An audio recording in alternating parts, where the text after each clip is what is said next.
One of the Gilded Age Season 2's best side storylines was the construction of the Brooklyn Bridge and Emily Roebling's involvement in it. I told you I'm a history major, but I didn't really know much about the history of this bridge and its famous engineer. For this week, I wanted to make a video about the real Emily and compare it to how she was portrayed on the show. Was she really the one who oversaw the completion of the construction of the Brooklyn Bridge? Was her husband really ill? Did someone like Larry give her credit during the opening ceremony? Let's look at the answers to these questions.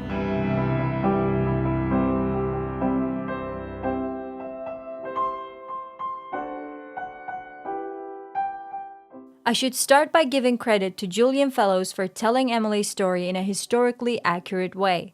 In the show, we see that Emily is secretly overseeing the construction of the bridge after her husband, who is the chief engineer, falls ill and cannot go to work.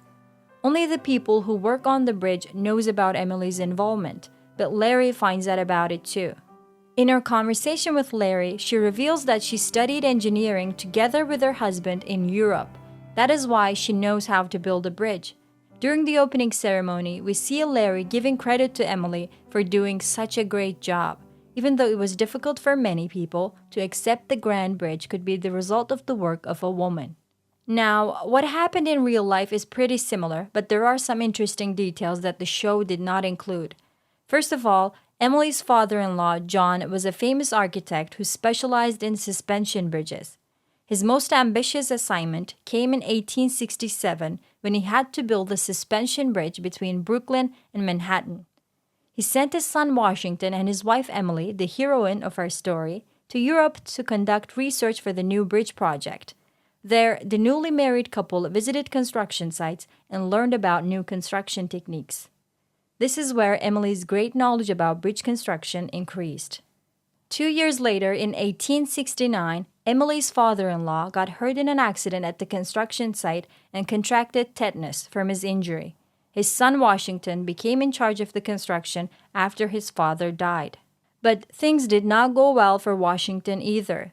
He regularly joined his workers underwater, and like many of his workers, he became ill with decompression sickness.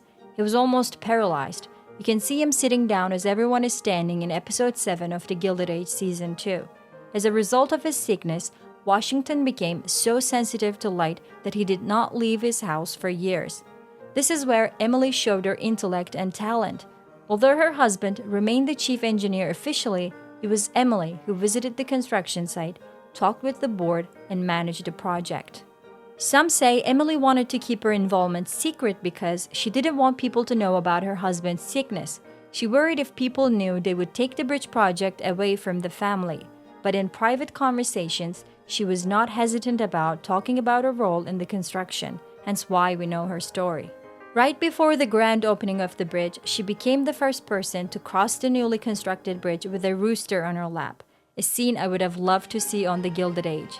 But just like on the show, her work on the bridge did not go unnoticed. A congressman from New York praised Emily during a speech he made at the official opening of the bridge. He talked about the bridge as an everlasting monument to the sacrificing devotion of a woman and of her capacity for that higher education from which she has been too long disbarred. In the show, this role was assumed by Larry, whose father was one of the trustees of the bridge. I once again applaud the show for portraying her story in a great way. I wish we had seen her more. By the way, I have also made a video about the costumes of the show. Go check that out if you're interested. What did you think of the Gilded Age's portrayal of Emily Roebling? Tell me in the comments below. Don't forget to like and share this video. Subscribe to next season for more videos like this. See you soon.